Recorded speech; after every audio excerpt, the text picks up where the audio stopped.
Hola, buenas tardes, ¿cómo están? Buenas tardes. Buenas tardes, bien.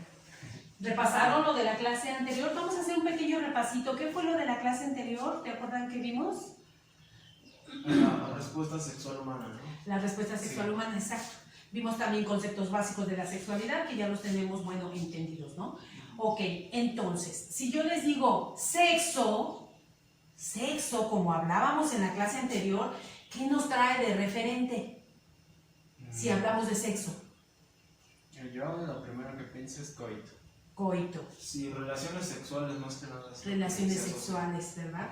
Y entonces, si yo digo sexualidad infantil, como que nos viene una bomba a la cabeza, ¿no? Porque decimos, ¿cómo puede ser todo eso, no? Sin embargo, como vimos en la primera clase, la sexualidad aparece desde el vientre de la madre y hasta que morimos. La sexualidad es así. Pero es diferente en cada etapa. Ahorita vamos a hablar de la etapa infantil. Como hablábamos de la respuesta sexual humana, que aquí tengo una pequeña grafiquita, que hablamos pues que tiene su estímulo sexual efectivo, la excitación, la meseta, el orgasmo, el periodo refractario, la resolución, que en los niños la diferencia es que en los niños no va a haber periodo refractario ni tampoco va a haber resolución, ¿sí? La diferencia y lo más importante que debemos de tomar en cuenta es que la respuesta sexual humana es menos elaborada y más corta. Es poliorgásmico, que no quiere decir multiorgásmico, que eso es diferente, ¿sí? Y todo el proceso es involuntario. Entonces decimos, de esta respuesta sexual humana para que sea infantil, no tiene resolución y no tiene periodo refractario, ¿verdad? Entonces, eso en términos generales son las diferencias que hay en la respuesta sexual humana. Y si hablamos ya del desarrollo psicosexual de los niños, tenemos diferentes autores que nos dicen cómo es ese desarrollo para ellos, ¿sí? Cómo es, Sigmund Freud nos dice que es la etapa oral, a cierta edad, anal, fálica, latencia, genital a los 12 años. Otro autor que tenemos es Erik Erikson. Y Erik Erikson, él nos dice lo más importante de su propuesta va relacionada con lo social y lo cultural. ¿Sí? Kohlberg ya nos dice que el niño en su desarrollo experimenta con su cuerpo y la relación con el medio social. O sea, ¿cómo es esta relación? Eso es lo importante para él. Para Jean Piaget tiene que ver más con una estructura mental. Entonces, todos ellos nos dan unas gráficas acerca de lo que viven los niños. Por ejemplo, Sigmund Freud, Erik Erikson nos plantean que si no superan estas etapas en la vida adulta van a tener muchos problemas. Y lo relacionan con su vida sexual y erótica, cómo la van a tener en el futuro. Entonces, tienen que resolver, tienen que pasar estas etapas de una manera más de acuerdo a lo que nos dice que están viviendo y tienen que ser resueltas. ¿Sí? Entonces, hablando del desarrollo sexual de los niños, tenemos que en el primer año, a ver, me gustaría que me leyeran, teniendo un año de edad, presentan estos rasgos. A ver, Axel, ¿me puedes leer? ¿Qué dice? La primera dice erecciones, niños. La segunda dice hinchazón, genitales, niñas. La tercera dice exploran todo su cuerpo, incluso órganos sexuales. La cuarta dice desagrada ser acariciados o acariciadas. Y la última dice desagrada el contacto físico. Perfecto, esto es lo que ellos viven de su sexualidad, retomando a todos estos autores y estas etapas del desarrollo. Eso es lo que viven en su sexualidad. Carl, ¿me puedes decir a los 2 años ellos qué están viviendo? Dice, estimulación más enfocada hacia los órganos sexuales. Al final de los 2 años ya se identifican como niña o niño. Y balanceo o frotamiento sobre sus órganos sexuales. Esto es entonces lo que están viviendo a los 2 años. A los 3 años vamos a ver que se estimulan sus órganos sexuales, ¿sí? Es muy marcada esta actitud.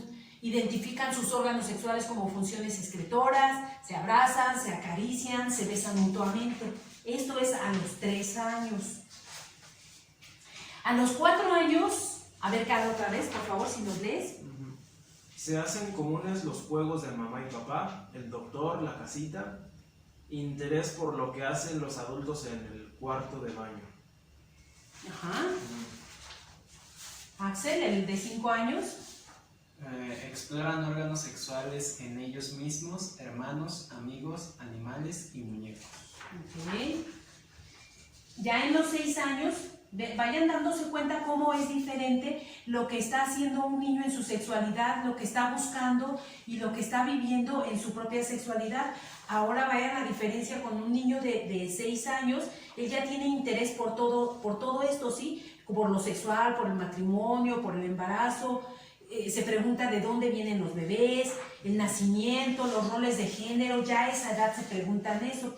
A los 7 años ya aparece el sentido de intencionalidad, comprenden conceptos como abuso y justicia. Ajá. Todo eso es lo que están viviendo ya a esa edad.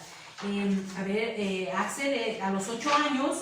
A los 8 años se identifican con actividades que realizan los adultos de su mismo género y se preguntan cómo se relacionan los adultos en la intimidad y platican sobre ello. Ok. Cal, a los 9 años, si van viendo esas diferencias, ¿no? En su desarrollo. Autoexploración pormenorizada, interés de las niñas por el crecimiento de los pechos, juegos bruscos donde pueden tocarse. Ajá. No sé si ustedes han visto a sobrinos, ustedes mismos cuando eran chiquitos y recuerdan en esa edad, más o menos van ubicando esto que pasaba, y de 10 a 11 años ya conocen la teoría de los procesos de menstruación y de eyaculación y aprenden mecanismos de las relaciones sexuales, cambios físicos por inicio de la pubertad. Y entonces vean todo esto que pasa en estas diferentes edades, ¿no? Entonces ya es todo en la sexualidad, cómo lo van viviendo. Las preguntas más frecuentes que hacen, miren, aquí las tengo anotadas. A ver, no sé si las alcanzan a ver, nada más denle una leidita.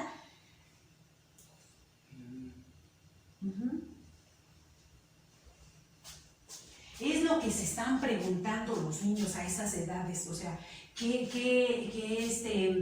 por ejemplo, de 3 a 4 años, ¿de dónde vienen los bebés? De 6 a 7 años ya se preguntan por qué los hombres tienen barba y las mujeres no. Y cosas como estas se van ya preguntando. ¿Qué es importante en esto que tenemos que contestar? Cuando ellos hacen esas preguntas, a ustedes como futuros profesionales de la salud y aún ahora en sus prácticas que están haciendo, les pueden preguntar estas cosas, o la mamá va y les dice, oiga, es que mi hijo me pregunta esto, ¿qué le dijo, no? ¿Qué es lo que hay que hacer? Primeramente, estar tranquilos, estar calmados. Nosotros sabemos que existe la respuesta sexual humana, que es muy normal, que hay estas etapas de desarrollo y de acuerdo a esas preguntas es lo que ellos están viviendo. Entonces, de eso que están viviendo, sabemos todo eso, ubicando todo eso, cuando la mamá venga y pregunta, pues es que mi hijo me está preguntando ¿por qué mi hija me pregunta por qué ella no tiene pene, ¿no? Entonces yo estoy espantada porque a lo mejor es lesbiana, a lo mejor quiere tener un cuerpo de niño, ¿no? A ver, señora, primero hay que explorar y hay que poner en contexto, ¿no? ¿Qué es lo que están viviendo, sí? Entonces es toda esta parte que debemos de ver, ¿sí? Entonces, como conclusión, ustedes como futuros médicos, ¿sí? Como profesionales de la salud, ¿cómo van a enfrentar si llega un niño o una niña con discapacidad que lo vamos a ver más adelante, más específicamente, y cuando les pregunte la mamá o les pregunten los niños, ustedes ya tienen un contexto y van a explorar un contexto familiar y van a poder responder o canalizar, porque también de esta manera podemos darnos cuenta si puede haber un abuso sexual o no, o si es algo normal del desarrollo que están teniendo. No sé si tengan aquí alguna pregunta. Yo no. ¿Ok? Entonces, pues ya vimos aquí lo que vimos, la respuesta sexual humana, el desarrollo psicosexual de acuerdo a autores, el desarrollo sexual de 1 a 11 años y las preguntas que hacen más frecuentes, ¿sí? Entonces, pues lo vamos a dejar aquí. Les agradezco y nos vemos la próxima clase. Gracias. Sí, muchas gracias.